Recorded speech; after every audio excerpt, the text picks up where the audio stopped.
Bakının Nardaran kəndində dünyaya göz açmış alimlərdən biri də Şeyx Əhməd Nardaranidir.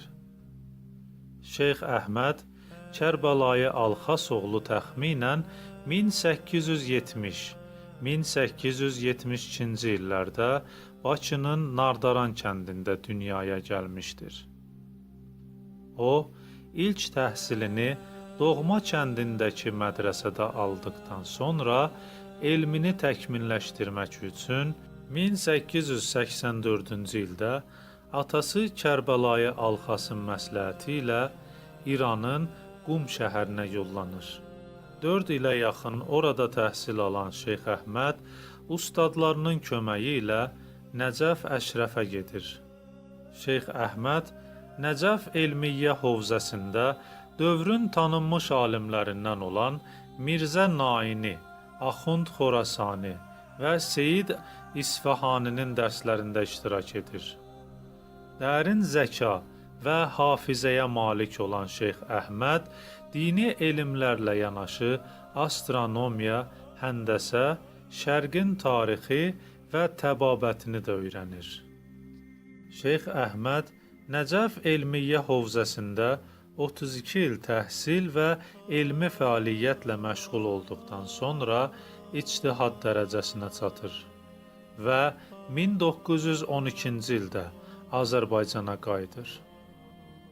Şeyx Əhmədin dini fəaliyyəti əsasən Nardaran kəndində olur. Şeyx Əhmədin Azərbaycana qayıtdığı dövr bolşeviklərin hakimiyyəti dövrünə təsadüf edirdi. Buna görə də kəndin ağsaqqal alimi Ayətullah Şeyx Məhəmməd Əmin ona belə məsləhət görür ki, özünün müctehid olduğunu heç kəsə deməsin. Bəzi Nəcəf alimləri kimi Şeyx Əhməd Nardarani də yüksək mənəvi dərəcəyə çatmış və kəramət sahiblərindən biri olmuşdur. Bu haqda Nardaran alimlərindən olan Hacı Şeyx Əli Tuti belə nəql edir. Bir qrup insan gəmi vasitəsilə həcc ziyarətindən qayıdarkən dənizdə güclü külək əsməyə başlayır.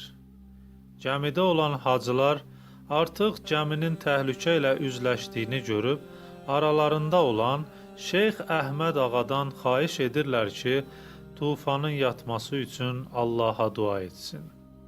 Şeyx Əhməd Həzrət Əlinin ziyarətgahından götürdüyü torpağı əlinə alıb dua oxuyur və torpağı havaya atır. Az sonra hava sakitləşir. Gəmidə olanlar şeyxin bu kəraməti qarşısında öz təəccüblərini gizlədə bilmirlər. Qeyd etdiyimiz kimi, Şeyx Əhməd Nəcəf Elmiyyə Hovzəsində dini elmlərlə yanaşı, dünyavi elmləri də dərindən mənimsəmişdir. Oğlu Doktor Əli İskəndər atası Şeyx Əhmədin elmi səviyyəsi haqqında belə deyir. 1930-cu il idi. Mən Tibb Universitetinin 2-ci kursunda oxuyurdum. Müəllimimiz bizə həndəsədən çox çətin bir məsələ vermişdi. Mən o məsələ üzərində çox çalışdım. Amma onu həll edə bilməyib hirsimdən ağlamağa başladım. Mənim ağladığımı görən atam səbəbini soruşduqda mən həmin məsələni ona göstərdim. Atam mənə heç bir söz demədən məsələnin həllini yazıb mənə verdi. Sabahı gün müəllim sinifə daxil olan kimi bütün tələbələrdən üzr istədi ki, dünən mən sizə səhvən elə bir məsələ vermişəm ki, onun həlli mümkün deyil. Mən ayağa qalxıb məsələni həll etdiyimi müəllimə bildirdim.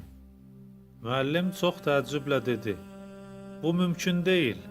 Həmin məsələni həll edən şəxs həndəsə elmində yeni düstur kəşf etmiş sayılar." Mən müəllimə dedim: "Məsələni mənim atam həll edib."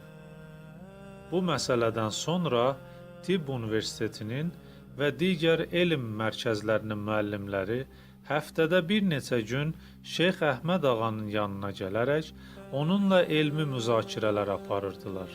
Dəfələrlə şeyxə bu elmi mərkəzlərdə dərs demək təklif olunmasına baxmayaraq o heç vaxt qəbul etmədi.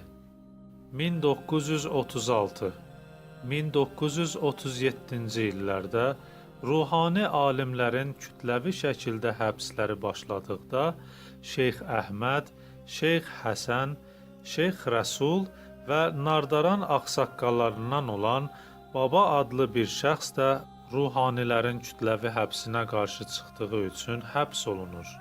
Şeyx Əhməd ağanın evindəki bütün kitab və əlyazmaları da yük maşınına dolduraraq aparırlar.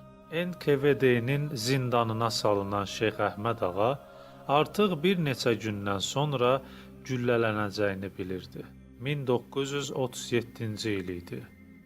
Şeyx Əhmədə güllələnmə hökmü verilmişdi.